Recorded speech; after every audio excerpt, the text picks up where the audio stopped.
El ABC Libertario, periodismo alternativo, independiente y libertario.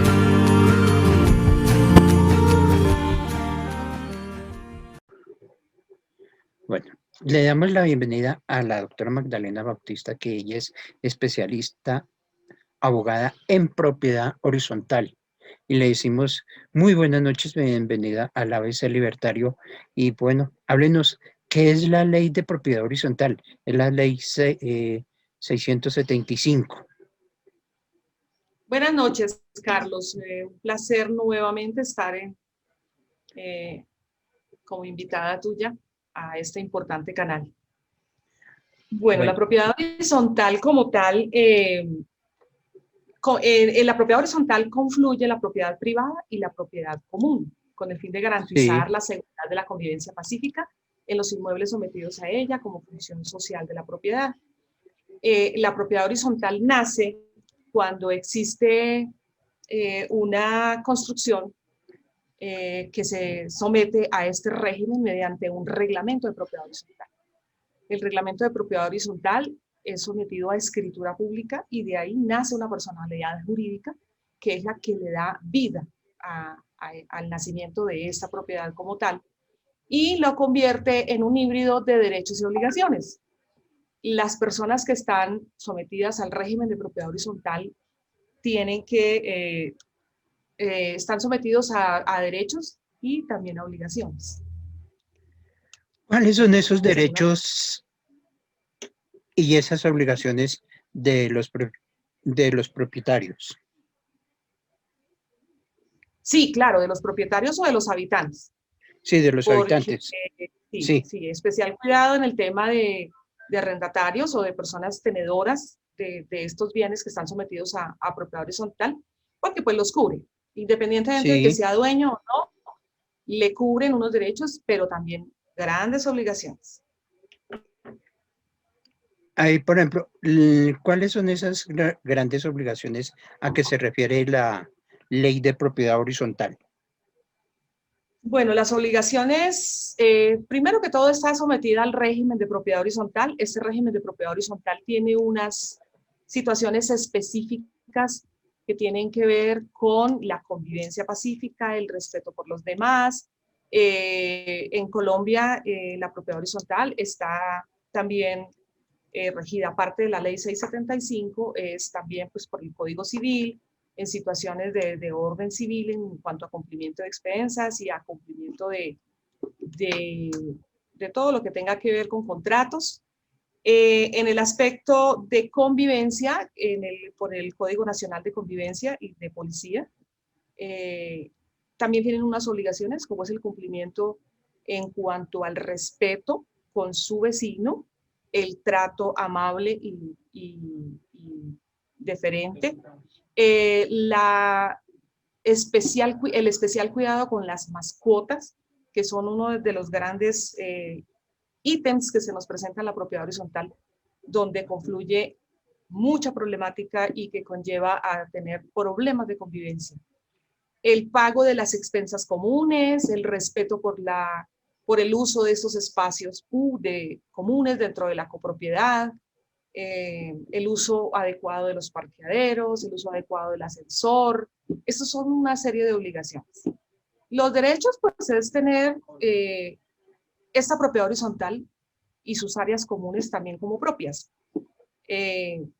al goce y uso de todos estos espacios como son el parqueadero, cuando se compra con el apartamento dentro de una casa, con el derecho a su estacionamiento mediante la escritura o mediante uso exclusivo, el uso de las zonas sociales, el acceso a los servicios públicos, la vigilancia, el aseo, eh, todo lo que tiene que ver con los mínimos derechos de una propiedad privada, porque Sí. la propiedad, a pesar de tener la propiedad horizontal, tiene la facultad de que a pesar de tener hacia adentro áreas que son de uso común, eh, la persona actúa como dueña de esas áreas. La persona tiene, por coeficiente, tiene unos derechos y unas obligaciones. y es dueña también de esos espacios, es dueña del parqueadero, es dueña de las áreas de los pasillos, del salón, del ascensor, de la escalera, en su mínima expresión en cuanto al coeficiente, pero también es propietaria. De acuerdo al coeficiente. Por ejemplo, en un edificio como ahora que los que están haciendo que son de 10, 15 y 20 pisos para vivienda, ¿cómo se distribuye ese coeficiente? Eso es de acuerdo al metraje de construcción. De acuerdo al metraje de construcción hay una fórmula especial que le da un porcentaje y ese porcentaje es el que sirve como tasación para el pago de la administración y, y todo lo que tenga que ver con expensas, más que todo, y con las obligaciones que tenga que cumplirse dentro de la copropiedad. O sea que para todos, por ejemplo, el pago de cuota de administración nunca va a ser igual de un apartamento que quede No, en una esquina del edificio del piso 15, no va a ser igual al que queda en la esquina del piso 10º.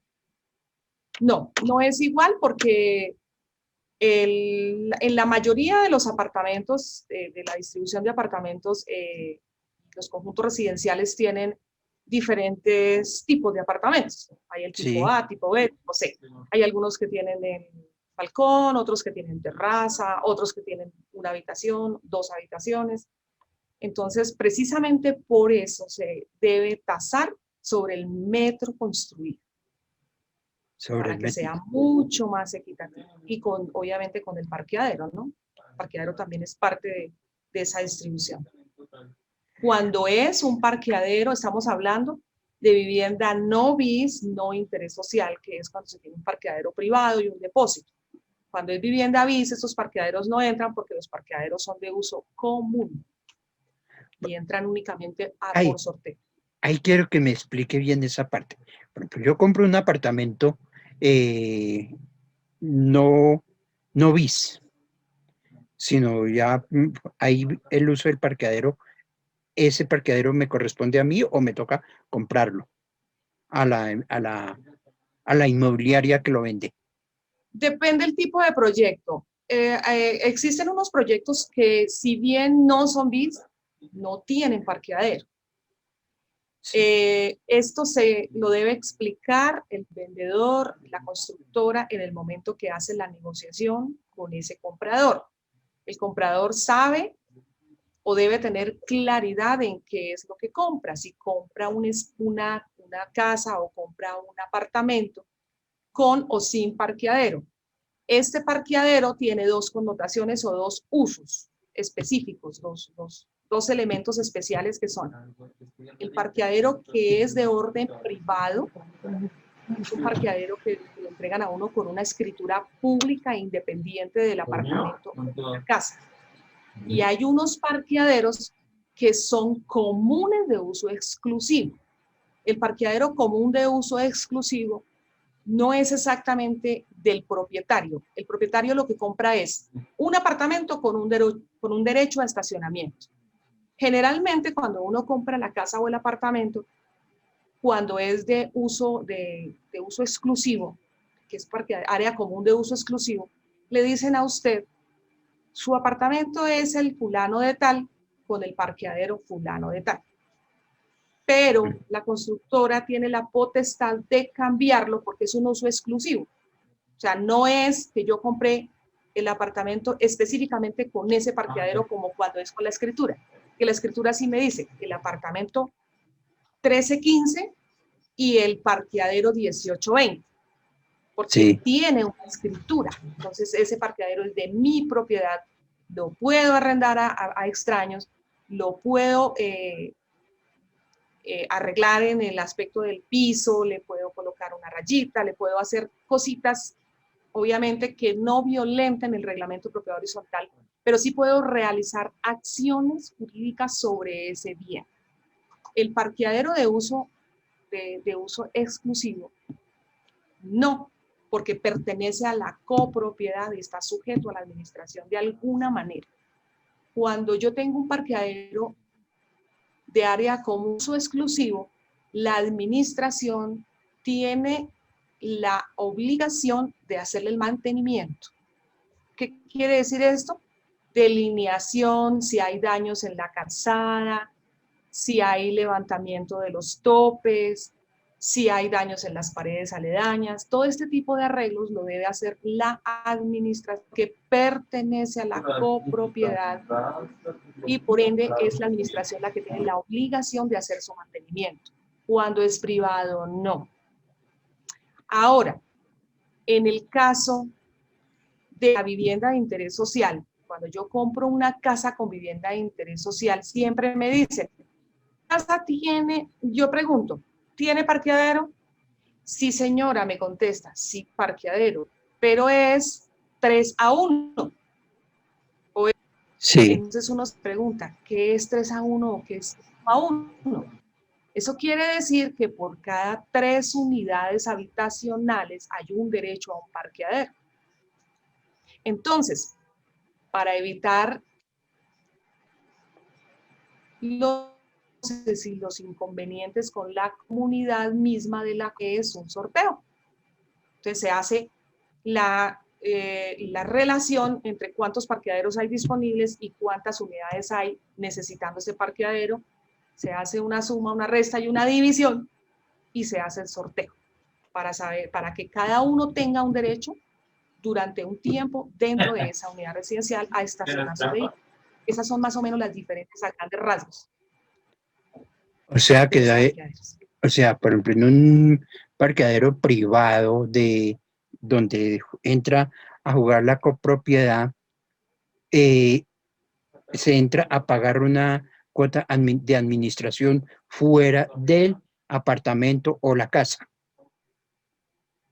Sí, entra dentro de la división, dentro Ya. de esa En división. cambio, en la vivienda bis, simplemente dice, sí, hay parqueadero, pero debe ser, me imagino, compartido, ahí no entra ningún pago.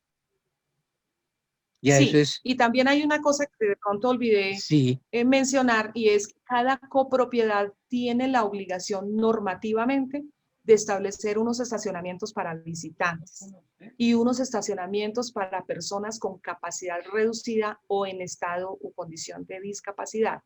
Son obligatorios, eso es un porcentaje que se saca por cada unidad, por cada grupo de unidades de apartamentos o casas, debe haber una cantidad de estacionamientos para visitantes y para personas con capacidad reducida. Eso también es muy importante tener en cuenta dentro de la copropiedad. dentro de la copropiedad. Bueno, aparte de ya aclarando bien los parqueaderos, porque generalmente en muchos conjuntos residenciales, bien de edificios o casas, la pelea es por los parqueaderos. Ah, no, que a usted no le corresponde ese parqueadero ahí, sino allá está el rincón, cuando de pronto se lo han designado. Esto en cuanto a la parte privada, que existen esos problemas, como también en la vivienda de interés social o el BIS, que únicamente le toca parqueaderos compartidos. Me imagino que aquí en SUA Sí, debe haber ese tipo de edificios BIS. sí. La organización de una copropiedad siempre debe estar regida por el reglamento de propiedad horizontal. El Sí, reglamento de propiedad horizontal es el que nos resta, basado en la ley 675 y el Código Civil, y bueno, todas las leyes al que esté sometido, pero en especial la ley 675, tiene un reglamento especial. Él es el que me determina, es como un manual para guía, para poder determinar los derechos y las obligaciones. Cuando se tiene claro este reglamento de propiedad horizontal, no debería surgir este tipo de conflictos, porque el administrador se debe basar en lo que dice el reglamento de propiedad horizontal. Y el reglamento de propiedad horizontal es un documento público, de público conocimiento para la copropiedad. Debe ser un documento que lo debe tener cada uno de los propietarios y cada uno de los habitantes de esa copropiedad para tener claridad de sus derechos y obligaciones. Y con base en ese derecho, en ese reglamento de propiedad horizontal, se diseña el manual de convivencia, que es como una especie de apéndice del reglamento de propiedad horizontal, que es un poco más pequeño, más manejable y más de convivencia, porque los temas de los estacionamientos generalmente terminan en problemas y conflictos de convivencia. Esos son los conflictos que se presentan, porque a veces la administración se cierra un poco a mantener la información fluida, que todo el mundo conozca, que tenga pleno acceso y que tenga el total conocimiento para poder cumplir con esa obligación y también exigir un derecho. Si todas las copropiedades tuviesen esa facultad y de alguna forma la inteligencia de mantener la claridad sobre el conocimiento pleno de este tipo de documentos, no es con toda seguridad la conflictividad va a bajar, porque todo el mundo sabe a qué atenerse y con qué debe cumplir. Bueno, usted me habló ahí una cosa, la administración. En toda propiedad horizontal, para dirimir primero los problemas, obvio, existe la administración, pero existe una junta de copropietarios para nombrar el administrador del conjunto. ¿Cómo es esta tarea para nombrar la junta que nombre el administrador? En toda copropiedad debe existir los elementos o los grupos de control, de alguna manera llamarlos. Sí. Son 3 órganos. El primero, la asamblea. La asamblea que la constituyen todos y cada uno de los copropietarios de ese conjunto. La segunda, el consejo de administración. Y la tercera, el administrador. ¿Cómo nace cada una de las figuras? La asamblea, una vez constituido el reglamento de propiedad horizontal y una vez la constructora cumple con el 51.1 de entregas de apartamentos, tiene que hacer la entrega, perdónenme la redundancia, sí, la entrega de esas zonas comunes y la entrega de la administración a ese administrador o a esa asamblea, porque lo primario que se hace es la entrega a la asamblea y la asamblea ese mismo día define su consejo de administración para que ese consejo elija su administrador. El consejo de administración es un grupo de propietarios en el mejor de los casos. Hay algunos casos en los que eligen a una persona propietaria, que no es propietaria, sino que es tenedor o es inquilino, debidamente autorizado por el propietario, aunque en la práctica esto no se debe hacer. Siempre el consejo de administración debe estar constituido por propietarios que estén al día, propietarios que tengan una hoja de vida, al menos dentro de lo que uno pueda ver como ciudadano, que sean personas que tengan la facilidad de conciliar, que tengan una vida pues recta, que sea un buen ciudadano, que respete. Se elige, esa asamblea se reúne, el 51+1, y pueden elegir, cuando yo hablo del 51+1, es el quórum del que se debe tener, digamos, para este tipo de elección, porque es una mayoría simple. La mayoría simple es el 51+1. Eligen los integrantes de ese consejo de administración. Ese consejo de administración son 3, 5, 7 o 9 propietarios que tengan la disponibilidad y que tengan las bondades que acabo de explicar para conformar el consejo de administración. Posteriormente, el consejo de administración se reúne y se define cuál va a ser el mecanismo para la elección del administrador. El administrador es un tercero que generalmente debe venir, generalmente no, sino debe venir de afuera del conjunto. No es aconsejar, no, eso no quiere decir que no se pueda, que un propietario no pueda ser el administrador. Sí lo puede ser, pero es más sano que sea una persona externa, que no viva dentro del conjunto. Que no viva. Sí, y mediante convocatoria. Dentro de cada una de las asambleas se debe levantar actas. Estas actas también reúnen un lleno de requisitos y deben ser publicadas en un lugar visible para todos los copropietarios y debe estar a la mano de cualquiera de los propietarios para saber qué fue lo que se decidió. Una vez se reúne el consejo, entonces eligen la forma de cómo definir quién va a ser el administrador. Lo pueden hacer por convocatoria, lo pueden hacer a dedo, porque pues, no existe un mecanismo específico que diga el administrador se elige de esta y esta manera. Generalmente en el reglamento de propiedad horizontal hay unas mínimas pautas de cómo elegir ese administrador. Pero digamos que la ley 675 no es específica en ese aspecto. Eso es uno de los vacíos que tenemos, de los tantos vacíos que hay dentro de la ley 675. El consejo de administración es ese cuerpo que, como su nombre lo indica, coadministra.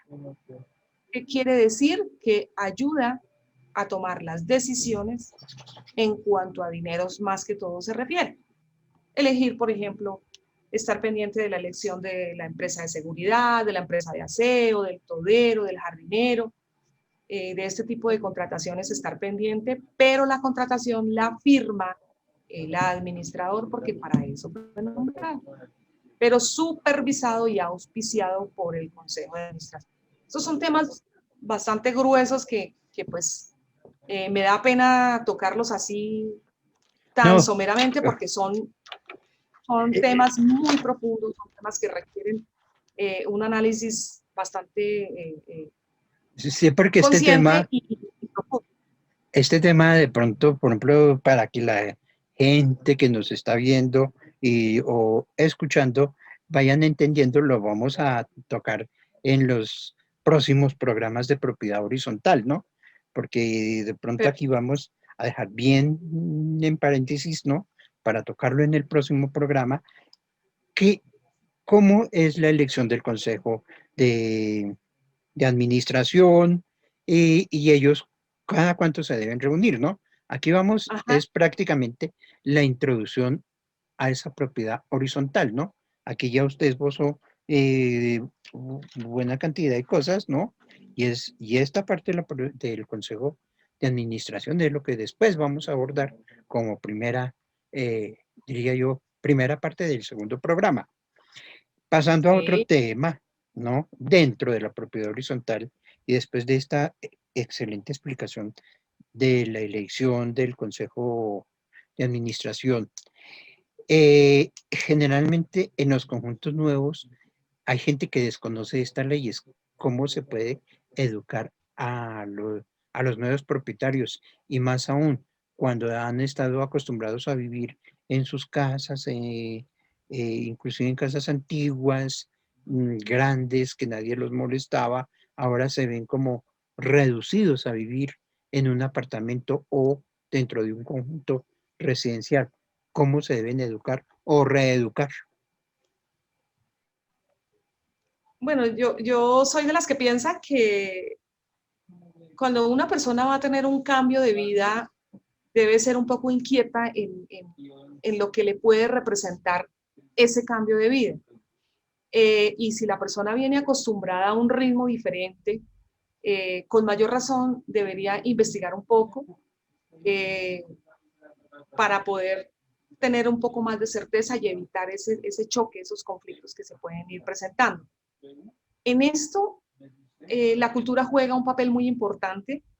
Eh, Infortunadamente hay algunos lugares donde la gente, su nivel de cultura no le permite eh, enfrentar los problemas y, y de repente entrar en un espacio de respeto por los demás. O sea, de todas formas, si yo vivo en una casa común y corriente, de un barrio común y corriente, si yo pongo mi equipo de sonido a alto volumen, así la casa sea muy grande, va a molestar a mis vecinos. Lo que pasa es que Sí. de repente los vecinos me conocen de a tantos años atrás que no me dicen nada. Pero si yo llego a vivir en un apartamento o en una casa donde solamente me distancia una pared de, ¿qué digo yo?, 15 centímetros, el ruido va a ser sentido por por todo el edificio o por todo el conjunto de casas. Estas cosas son las que tal vez deberíamos invitar a los ciudadanos a que sean un poco más cuidadosos y un poco más estudiosos del nuevo Código de Convivencia y Policía para poder interpretar un poco hasta dónde llegan mis derechos. Mis derechos terminan donde comienzan los de los demás. Y tengo que pensar y ponerme en los zapatos del otro, si ese vecino colocara su equipo de alto volumen o si estuviera golpeando los muebles de su sala a altas horas de la noche, donde se sienten los ruidos. En fin, eso por un lado, digamos que por una parte sería como es un poco la preocupación de cada uno por estudiar esos espacios diferentes y esos espacios nuevos que van a llegar a mi vida. Por otro lado, sería acercarme a la administración y pedir la copia del reglamento de propiedad horizontal, que es un derecho que tiene todo habitante de esa copropiedad. El manual de convivencia, leerlo, aplicarlo, participar en las asambleas, estar pendiente de los comentarios, ser un poco más dinámico y proactivo en el aspecto comunitario, porque voy a vivir más en comunidad. El hecho de que yo entre a un apartamento que es una unidad independiente no quiere decir que lo que yo haga esté de alguna manera perjudicando a mi vecino de abajo, del lado, de arriba, y que haga que estas situaciones hacen que mi vida debe cambiar, mis comportamientos también deben cambiar. Es difícil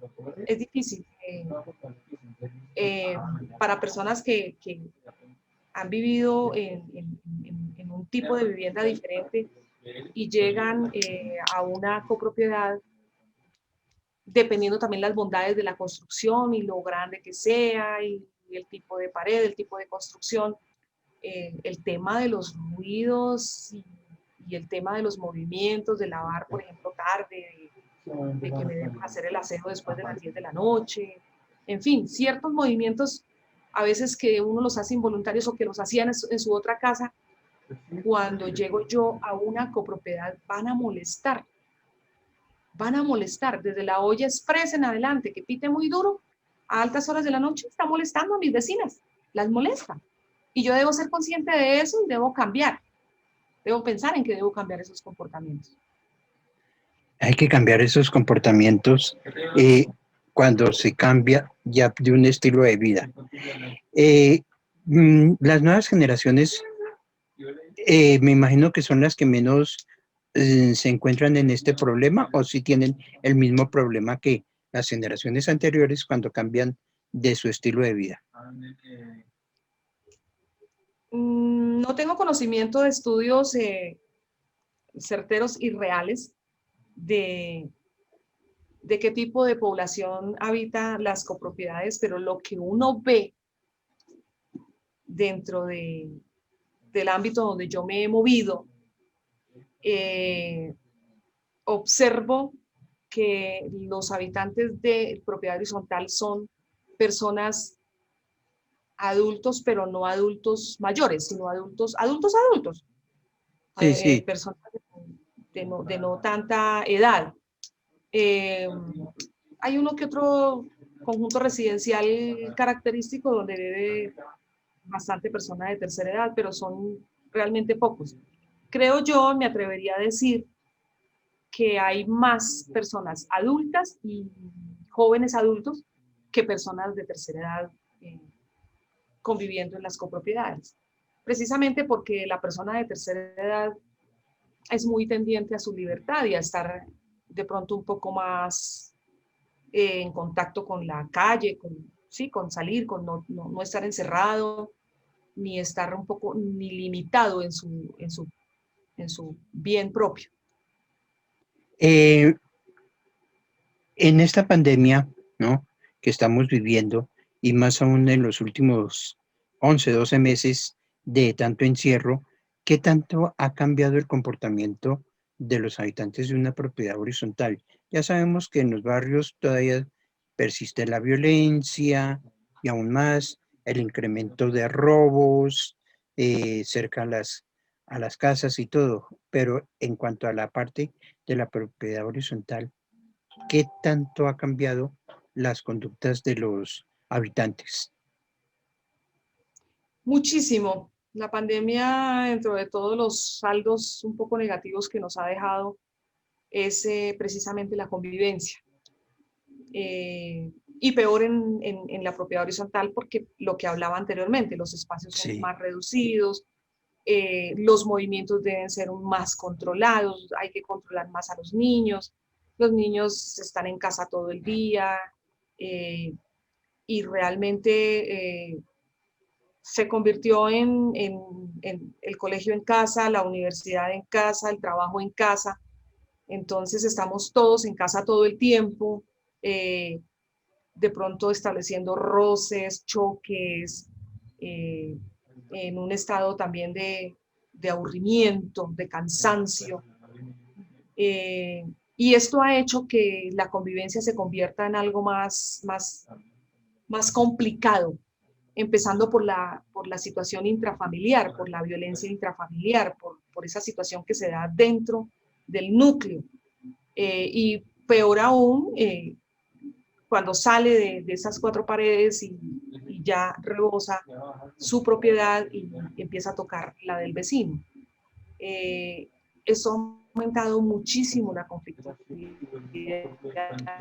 Esto, sí, los constructores, inclusive, he escuchado comentarios de constructores grandes donde están replanteando los tipos de construcción, donde se tiene que tener muy presente que las construcciones deben cambiar un poco, donde la sala debe ser más grande, el cuarto de estudio debe tener sus espacios mucho más amplios, que tengan más luz, que tengan más vista, precisamente por ese cansancio que puede generar el estar frente a una pantalla todo un día y con toda su familia alrededor.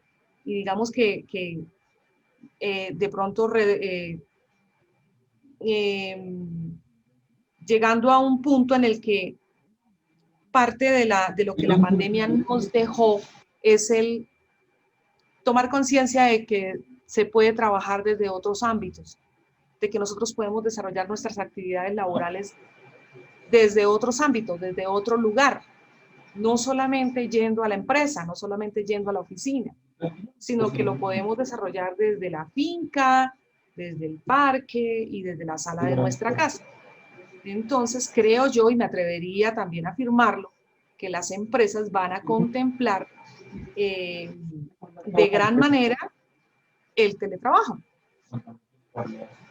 que eso, Vamos a seguir en el... sí, y ya esto siguió en el teletrabajo y Sí, algunas universidades también me imagino que contemplarán la virtualidad académica. sí, de hecho sí, sí. Es mucho más económico, es mucho más beneficioso para el planeta. Pero digamos que para la convivencia, pues hay que replantear también los temas ya de la utilización del tiempo libre y de tener unos espacios también adecuados en zonas de recreación, y tener ya unas adecuaciones diferentes en los lugares para el esparcimiento, porque pues si vamos a estar encerrados, pues sería muy bueno también tener un espacio para salir a tomar el aire, a dar una vuelta y de pronto sentarme al lado de un árbol y sentir su frescura, ¿no? Ujú. Bueno, ya nos habla usted acerca de que ha habido muchos cambios que nos deja esta pandemia acerca de la conducta de los habitantes y cómo se hace de aquí en adelante. Bien, usted lo plantea que nos toca trabajar o seguir trabajando desde nuestro apartamento o nuestra casa, que vivimos en el conjunto residencial. ¿Qué recomendaciones da para que no hayan tantas violaciones, no haya tanta violencia dentro del conjunto y más aún en la parte de familia? Bueno, a nivel de los conjuntos residenciales, creo yo que el comité de convivencia juega un papel muy importante, que también es uno de los órganos que están dentro de la organización de la propiedad horizontal. Ujú. Este comité de convivencia juega un papel muy importante, eh, y debe convertirse en un estudioso de cómo generar algún tipo de actividad a nivel de la copropiedad para también aportar a que la gente pueda recurrir a ellos o pueda recurrir a un salón, a su sede social y tener como un tipo de actividades diferentes. Las copropiedades deben pensar en tener y adecuar sus salones y si tienen sus zonas verdes, adecuarlas, desarrollar actividades de orden de recuperación de esas zonas. Hay muchas copropiedades que tienen grandes espacios y están subutilizados porque no tienen ni siquiera jardines en buen estado, ni una silla donde sentarse. Y hay otras copropiedades que ni las tienen. Pero creería yo que dentro de la copropiedad, el comité de convivencia y la administración deben replantear algún tipo de actividades que motiven al copropietario también para que participe y que sea un momento de distracción, bueno, no sé, una hora específica en el salón social o en el gimnasio o en la terraza, en la zona de barbecue. Hay muchos edificios que tienen sus zonas, desarrollar algún tipo de actividades, dedicarle un poquito a ese tema de la distracción, de la utilización efectiva del tiempo libre. Y a los niños también, generarles espacios de esparcimiento, de cultura, de creatividad para que tengan, y dentro de la copropiedad, ¿no? Y ya a nivel externo, pues ya es el gobierno local y el gobierno distrital quienes deben enfocar sus políticas hacia esa recuperación de esas zonas, que hay mucho barrio que la tiene, hay barrios que tienen 2 y 3 zonas verdes en total abandono, subutilizadas, que están siendo utilizadas únicamente para que la mascota vaya y haga sus necesidades, y que podamos convivir todos, que pueda convivir la mascota, que pueda convivir la persona de la tercera edad, que el señor que quiera salir a hacer su deporte lo pueda hacer tranquilamente, donde quepamos todos, si se me permite el término, para salirnos un poco de esa caparazón que se nos está formando con el teletrabajo y el estudio virtual. Y evitar también la confusión. La doctora Magdalena Bautista, me imagino que debe asesorar a muchos conjuntos, como también a muchas personas que habitan en los conjuntos residenciales. ¿A dónde la pueden ubicar? En ese momento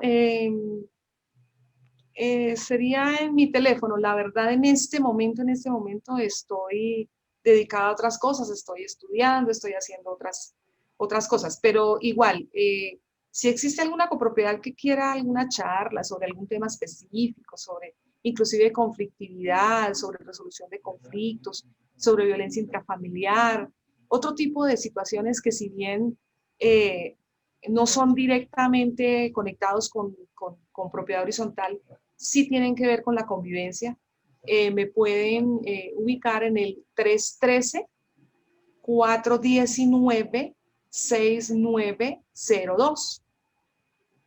En horario pues de oficina, eso sí agradecería si alguien desea algún tipo de información o de asesoría, con muchísimo gusto.